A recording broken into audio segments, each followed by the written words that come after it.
Parc des expositions de l'Atteste, dernier réglage avant l'arrivée des opérateurs. Sur le pont ce lundi matin, l'équipe travaux de la Cobas, la communauté d'agglomération du Sud-Bassin. Mais là on plie les cartons afin de pouvoir les mettre sur les tables. Et donc un carton sera réservé pour le tissu, l'autre carton pour la ficelle pour pouvoir former les masques. Et après un carton pour les poubelles qui est mis au sol. Combien il y en a 3 par table. Donc s'il y a une centaine de tables, au moins 300, au bas mot. Si aujourd'hui ils gèrent le montage et la mise en place des cartons à proximité des tables, dès vendredi ils apportaient leur pierre à l'édifice de cette usine éphémère.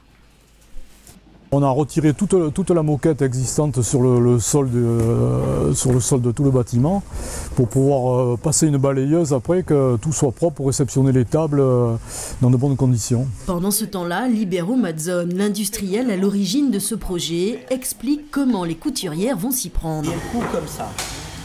Ok, ça fait un point dessus. Ouais. Donc en fait, tu as un bord qui est hyper net, comme si c'était un ourlet, mais tu n'as pas d'ourlet.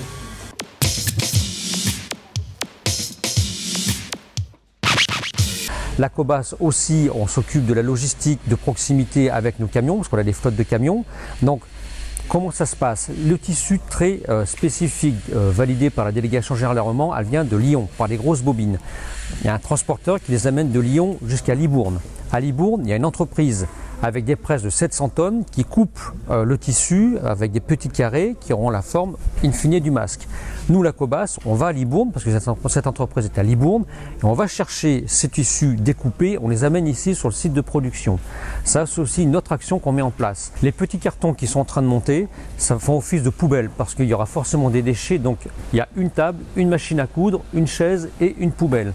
Ça, c'est la première action qu'ils sont en train de faire. La deuxième action, il y a une entreprise de Biganos, une cartonnerie, qui va nous fournir les cartons dans lesquels on va recueillir l'ensemble des masques qui vont être réalisés, qui pourront être expédiés, soit à la Cobas, soit à Bordeaux Métropole. Ces cartons-là, on va les recevoir à partir de demain.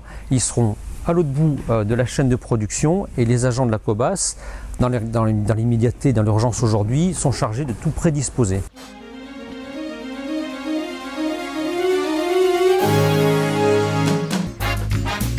De son côté, Nelly, couturière de formation et bénévole, est venue ce matin avec sa fille donner un coup de main. Là, vous faites quoi? Là, en fait, nous vidons les canettes de couleur, parce qu'ils veulent que du fil blanc. On est obligé de défaire manuellement et après de refaire les canettes automatiquement.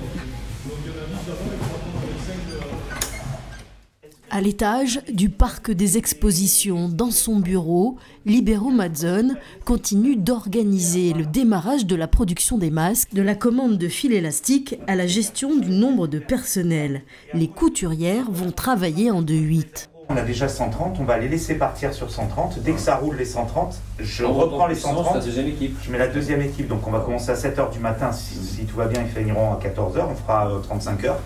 Et on remettra une autre équipe, comme ça elles seront vraiment, comment dirais-je, Non, mais elles seront optimum, parce que 10 heures une machine c'est dur, 7 heures ça va. Ça passe encore.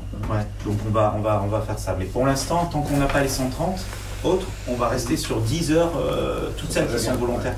Je vous dis à mercredi, et cette fois le parc des expositions sera en pleine ébullition.